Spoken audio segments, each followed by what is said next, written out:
I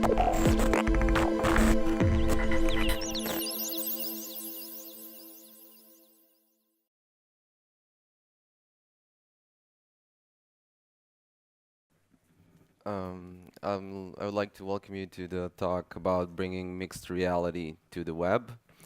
Uh, my name is Marko. First of all, I would just like to ask how many of you saw Karsten's lecture yesterday? Okay, so several of you. Cool. I will try not to repeat things, but some things I will just say for the introduction part. So, sure thing, a little bit about me. I'm a front-end engineer at Berlin-based startup named Ava. I'm also a PhD student working with data visualization, and I'm one of the organizers of a nonprofit tech conf in Serbia named Dafit. I also work a little bit like with books and like review stuff, and I'm into JS, so yeah. Um, Here's some short list of what we're gonna cover today. So we're gonna talk about like general history, how do we ended up here. We're gonna make a short introduction to WebGL and Three.js. How many of you worked with Three.js? At least like testing, playing around. Okay, cool. We're gonna show something like in Visual Studio Code, like what plugins you can use to like help you a little bit with this kind of development. We're gonna show how to import a 3D model into the scene. Like all the 3D models that we're gonna import are exported using 3D Max, but basically you can use any tool. And we're gonna show how to create a VR scene using A-Frame. We're gonna show how to create an AR scene using AR.js with A-Frame, and we're gonna talk a little bit about WebXR and where we're going with this. Like, where is VR and AR on the web? So we have 3 minutes, so I'll try to fit everything in. So like just some skills and tools you need for this: elementary JavaScript knowledge, basic HTML, basic CSS. Everything that I'm gonna show here is hosted on my GitHub. Like the latest assets aren't uploaded, but I'll upload them by the end of the day, so you'll also have that. You need to know a little bit about Visual Studio Code, nothing much, and Chrome developer tools. Because all the examples I'm gonna show today are gonna be interactive.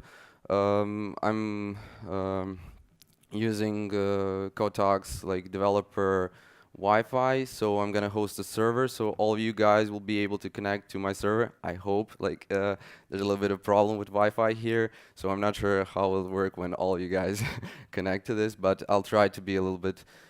My idea is to be a little bit more interactive, so all the examples that I'm gonna show, you'll be able to see them how they work on your smartphone.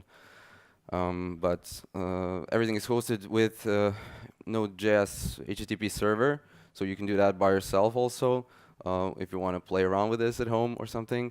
The thing is, because of some restrictions iPhone has, I'm running an HTTPS here, but the certificate is not really valid, so it will tell you that it's an unsecure website. So if you don't want to open it, it's up to you. But nothing hidden there. The certificate is also at the GitHub. So a little bit about history of WebGL.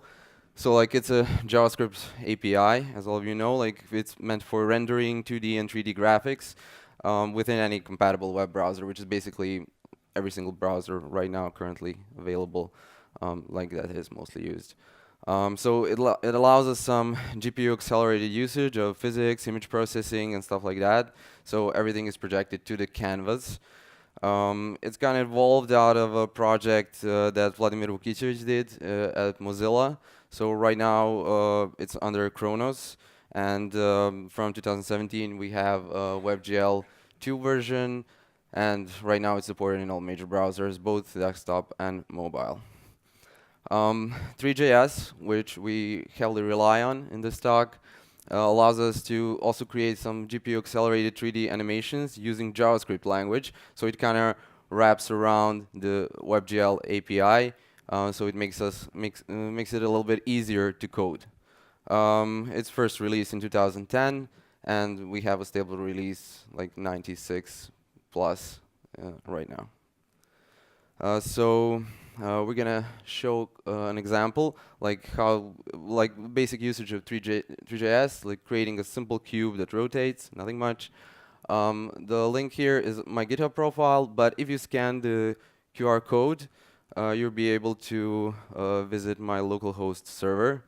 I really hope that it will work for most of you guys. So we're gonna go to the example. So you'll be able to see something like this if you accept the certificate. And it's example number 1. So basically, it's just a rotating cube, nothing fancy there. But if we open the code, everything is in index.html in the example 1 folder on the GitHub repository. So basically, what we're doing, we're importing Three.js library here with an appropriate version. And we are creating a scene. This is how you create a scene in Three.js. Basically, everything you do, you put into a scene. We're also creating a camera. A camera enables us, of course, to have a perspective or where we're looking at, or like where is the viewport. We're running a renderer. Basically, the renderer has like all the objects within it. So we're creating a WebGL renderer, and we're setting the size. The size is basically the height and width of the browser's window. And what we want to do, we want just to create a simple geometry, which is a box, and we want to add mesh basic material. So we're just going to add a color to this material, so there's no shading or anything like that. And we create a cube with this geometry and the material. So basically, we merge these two things, and we just add them to the scene. So we're going to set the position of the camera. Basically, you can play around with the positions of the camera. You can play around with the rotations and stuff like that. So if you ever did something with WebGL, you know that you need to put everything like in the request animation frame. So basically, we're recursively running the animate function, which just changes the X and Y position of our cube. So it's called iteratively or recursively throughout this animation. So we just call it at the end, and we're getting this. So I hope it works on your smartphone. You can actually see this. So yeah. Why did I show you this? Okay, so like what we want to do at the end is to be able to import a 3D model into our AR scene.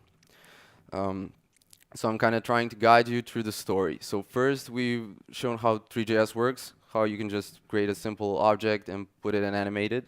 So right now, what we want to do is we want to import a 3D model to the Three.js scene. So still no VR, no AR. Everything is in the example 2, of course. So basically, let's just see how this works. So it's kind of code.talks logo, so if you move the mouse, it moves with you.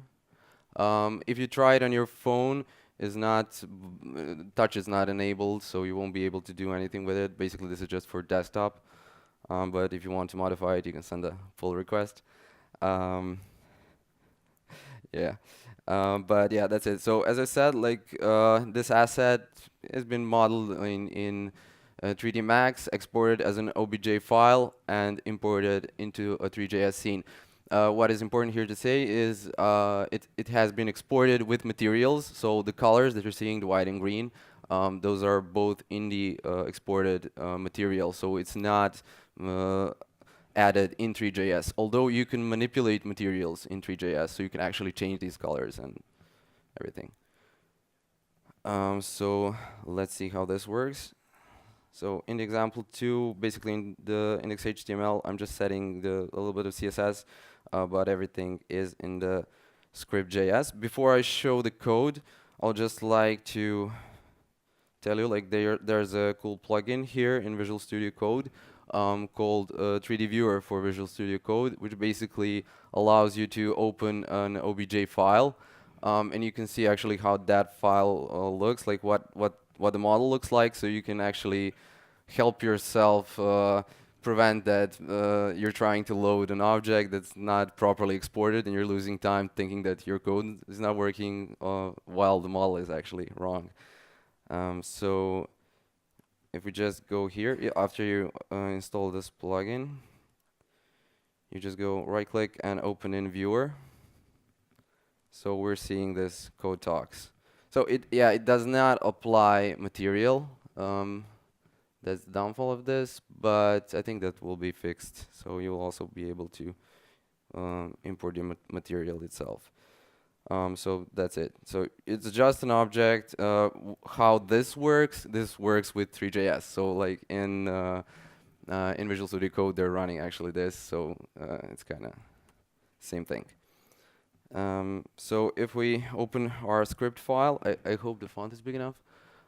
If we open our script file, we're just setting some initial variables and their values. But basically, in it, we're creating a container that which we will use to append our canvas. So we're still creating a camera. We're positioning the camera again. We're creating a Three.js scene, as I've shown before. We wanted to play a little bit with lights, so you can actually see when you're moving through the scene. You can actually see some lighting. It's pretty easy to create ambient lights or like point lights. Ambient lights is around the scene. A point light is directed from the camera. Of course, you can change the position of the point light. So everything we create, as I said, we add to our scene. So like you can see here that we added our ambient light to the scene, we added our point light to the scene, and we added our camera to the scene. This is just a progress loader, so just to make sure that everything has been loaded. What is important to note that besides loading Three.js, I also loaded material loader and OBJ loader. So basically these two loaders help me get my assets. You first need to load the material and then to load OBJ. I mean, you can do it a little bit differently, but this is the easiest way. So you just point to your asset folder and you load your material. You call preload on them, and basically you call obj loader, where you set the material on the object that you have loaded. I'm setting a little bit the position here. Why am I setting this? Well, because I'm not so skilled with 3D Max, so I didn't export it on 0, so it's kind of shifted, but you can always change this, which is good. And then I just add the object to the scene. Again, we're calling the renderer. We're setting the size, and I set these events. So basically, like on document mouse move, which you saw, like how I move the mouse. You can see here. We're basically changing the mouse position, and we're getting the different perspective there. And basically, that's it. At the end, of course, we have our animate function, which calls recursively request animation frame, and it makes everything reload. So you can see that we use our mouse X and mouse Y position to change the camera position. So basically, we're not moving the object, we're moving the camera. So the camera is just looking from another perspective. But yeah. So we've now seen how Three.js works, how you can create an object there, how you can import, export models. But now let's talk about A-Frame. So A-Frame is a web framework for building virtual reality experiences. Originally developed from Mozilla. Right now it has like pretty good support from external developers. It's on GitHub. So it's a pretty easy way to develop VR content. It supports HTC Vive, Oculus, Rift, Microsoft Mixed Reality, Daydream, Cardboard, Gear VR, and stuff like that. It is based on Three.js, so in the background is using Three.js. They're kind of saying that it's VR made simple. Yes, it is pretty simple. You'll see how this looks in the code. There are certain limitations. But you have to think like this, that this is still like the beginning of VR and AR on the web, and what we can do right now looks pretty cool. but imagine the future there. So it is cross-platform. So the benefit of this is you have your browser. You don't have to write any specific applications for a certain platform, for a certain store. It works in the browser. So basically, it should work everywhere. It's an entity component architecture. We'll see what this means exactly. Um, it has pretty good performance. I wouldn't say like it's great, but it's getting better. Uh, so we're gonna show now the example 3, which is basic A-frame scene, like a scene they show with the examples. So it's kinda has a couple of elements on a plane, and there's a sky around it, and that's it. There's a basic manipulation, so you're able to do 6 degrees of freedom there. Although with your devices, your smartphones, you only have 3 degrees of freedom, of course, unless someone brought some controllers with them or something. It has a cool thing like a visual inspector. We'll see how this works. So you can try it also on your phones.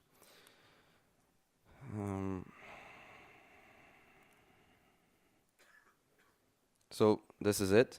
So you can see I can, as I move my mouse, the scene moves, but also I can like kind of walk through the scene. I can go around it.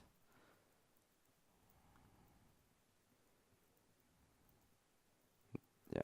So what is good here is the, as I said, visual inspector. So you can open it with Control Option I or like Control Alt I, depending on which operating system you're using this.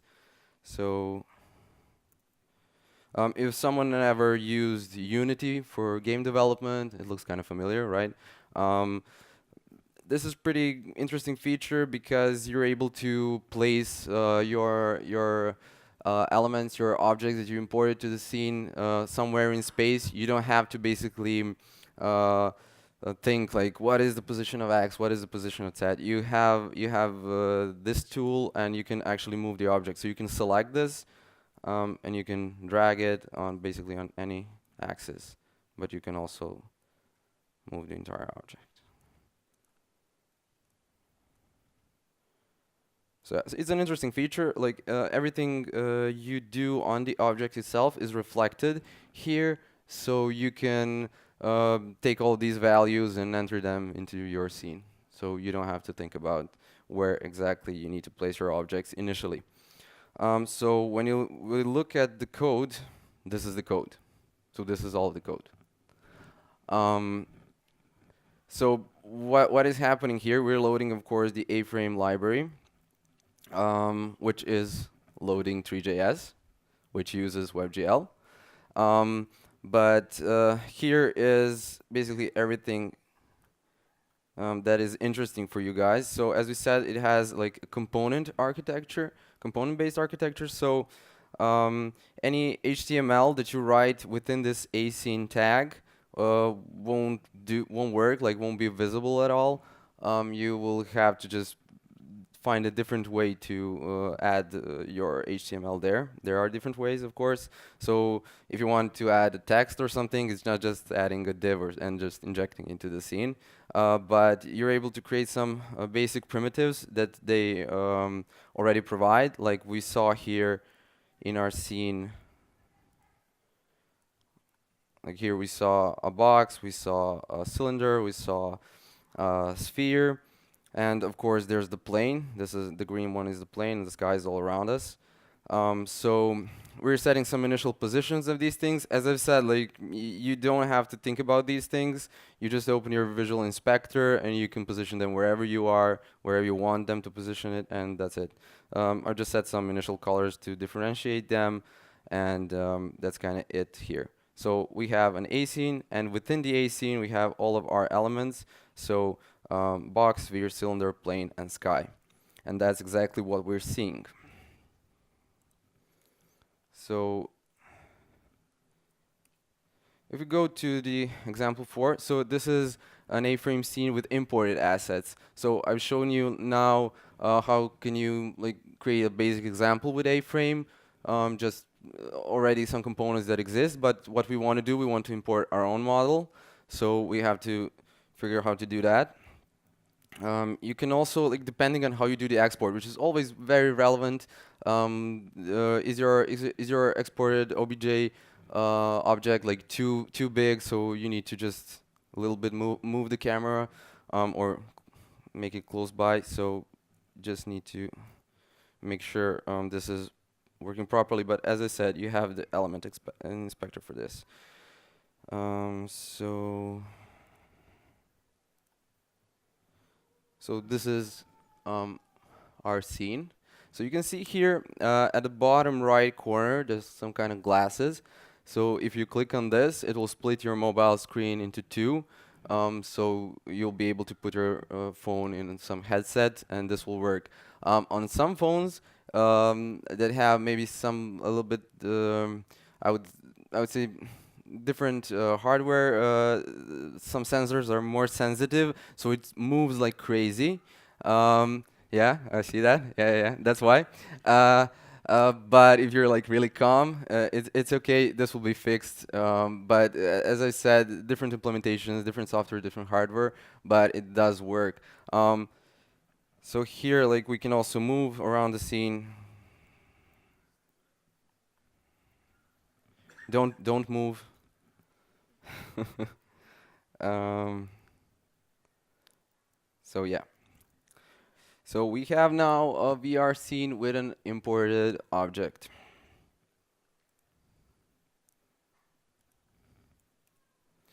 So now let's talk a little bit about AR. We talked about VR. So AR.js enables us to create augmented reality experiences for the web. We're currently using here a stack with A-Frame, Three.js, and JS AR Toolkit. It works on any phone with WebGL and WebRTC. It has some minor iOS issues. I'm currently using, because some limitations on the iOS operating system, I'm using AR experiences with Safari, but on Android works with Chrome perfectly, so you don't have to worry about that. It's a library basically that is working with A-Frame. So we're gonna show an example of how we're gonna basically create an AR scene with a texture as an asset. So we're now not importing an OBJ file, an object, so we're just creating a texture. So we're gonna play around a little bit with it. What is important here to note is how I'm doing this. So like I'm casting an element on a surface template image. There are different ways to do this, but currently this is like the most easiest way for me to show you how this works. You can actually have any kind of image. I have like a default, they call this hero marker image. So you can see how this works, just simple paper. You can basically print out anything here. It's important that the software that works this detects the correct image. So you can actually create something like a holiday card with just a QR code. User just scans it, and when a website is open, you just point it at the same QR code because you mapped it to the surface, and you will see some greetings, hello, whatever. So unfortunately, this won't work on your phone unless you point to this image here. But we can play around with that later. So you can see me. Let me see. Okay. And you can kind of bounce it. Yeah, the bouncing effect is a lag, you know that? So it's not some awesome feature. But if you point your devices here, I think you'll be able. I'm not sure. Does anybody sees it?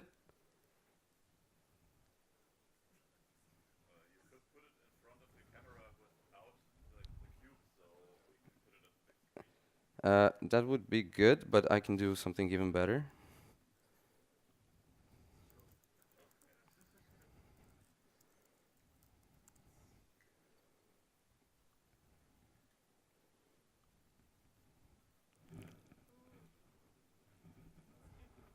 So,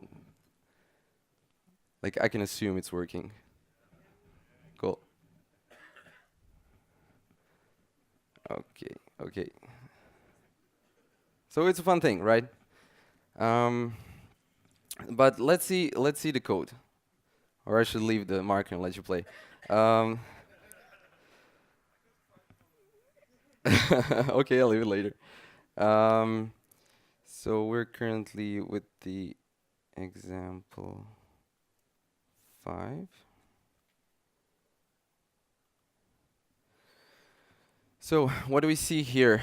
We see that we're again loading the A-frame, but we're also loading A-frame AR, which is basically the AR.js that works with A-frame. The thing that I've added here is because some silly bug that I've encountered like 3 hours ago.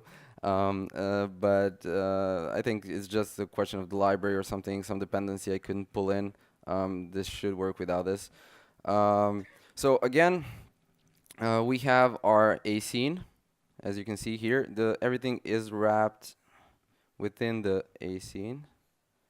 I hate this, don't you? It has to be tabbed. Within the A scene, we have our assets. So our asset is going to be just one image, which we will use as a texture. We created a marker. We're gonna project to a marker, and we're using this hero image. This is by default. But as I've said, like you can change the image. You can select something else. You need to import it differently, but this works defaultly. And within what we want to project on the marker, we're placing our object. So we want to project a box. So when our camera, like when our software detects this image, he will project a box onto it.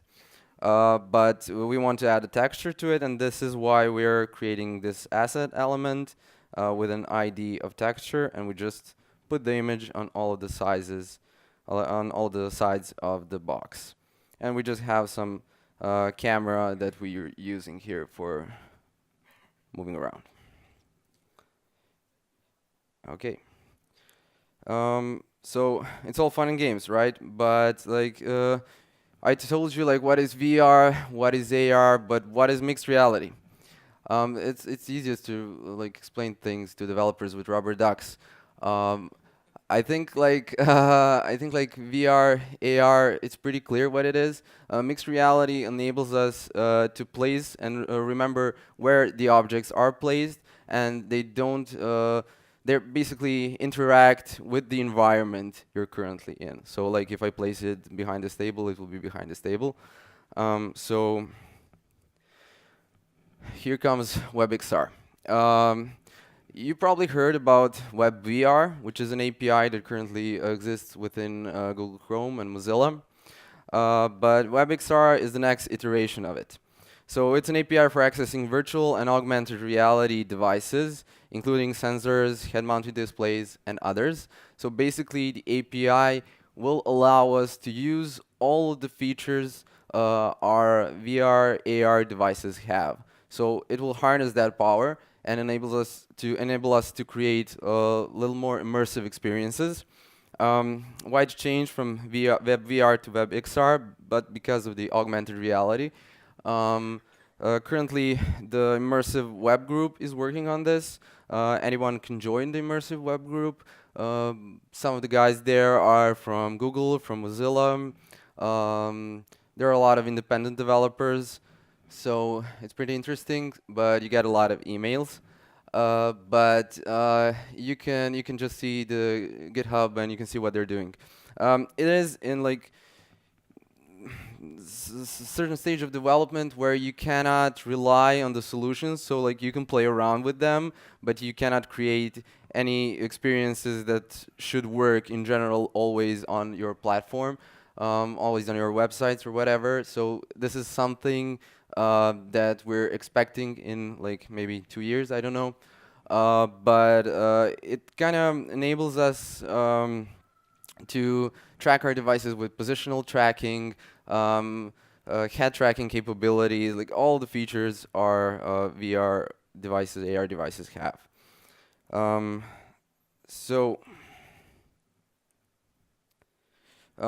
This is kind of short history, but like Mozilla shipped the WebVR last year. Immediately, Oculus browsers, Samsung Internet shipped it with Gear VR. Microsoft is shipping it with Edge.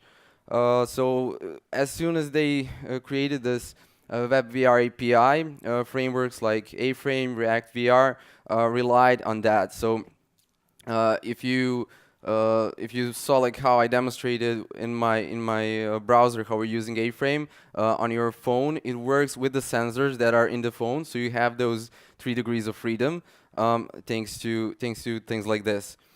So there are a lot of VR tools that appeared and disappeared in the meantime, although it's a short period of time. But this is an area of development that's advancing, that should represent some kind of future for the web.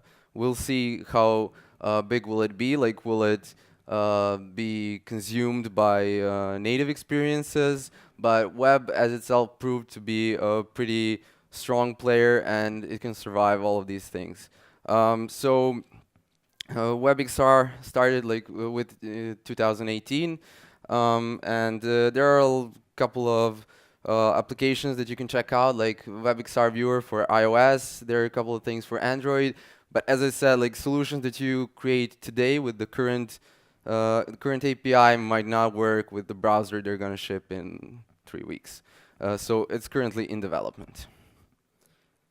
Here are a couple of examples. Carsten showed this one. I'm just going to show it briefly. So it's using, it's kind of, okay. It's Mozilla's A-Painter with WebXR. We're just projecting like this drawing of a fox, but it uses controllers from HTC Vive to draw. So this is an XR experience. There's something Google did with their article 3D model viewer. Placed an object, rotated. So actually, it can detect the surface, and you can place it on the surface. There are a couple of Mozilla examples. They project silhouette of a human. I like this example. Like your business card, you scan it, and you go, you can see a website maybe LinkedIn, I don't know. But it kind of looks interesting. So yeah, that would be it. Thank you very much.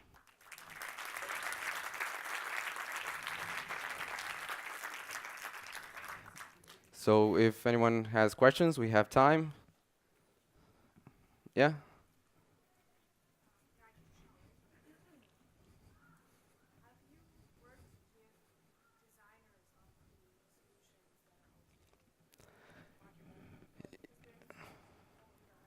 Yeah, it is a whole new dimension, but I think I'm going to be able to answer you that in like maybe a year or two. We have different ideas, but right now it's still in the beginning of development. So like features that we would like to use are kind of gaze-based, so we will always, like, the software will always know where the user is looking at. So imagine the potential of that, like especially for design, but also for advertising purposes. So there's very interesting market that will open up, like generally in VR, not just with web, but we'll see.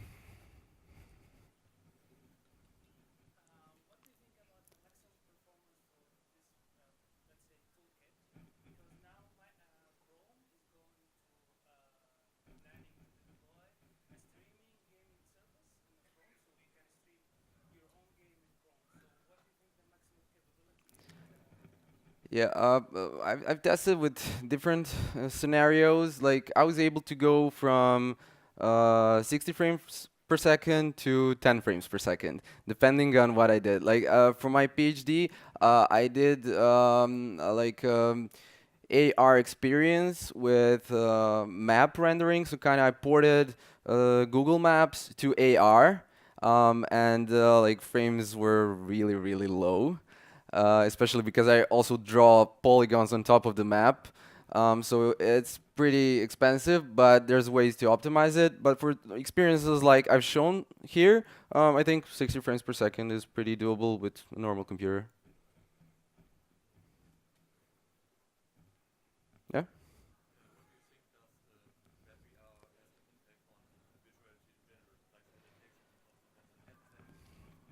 I don't think it will affect the adaptations of the headsets, like when we're talking about hardware or anything. But talking about software, I expect that like all of the biggest vendors will support browsers that have this experience. So currently, you can use this in Oculus. You can use this with Chrome browsers. You can use it with Samsung, with Gear VR. You can use it with Vive. You can also support the controllers itself. There are like, of course, controllers like Infinite Leap. I don't know if anyone used that, so you can detect fingers. There's also an API for this, so this works. So it will kind of affect the software itself, but not the hardware, I think. Like, any more questions? Okay, then thank you very much. It was a pleasure.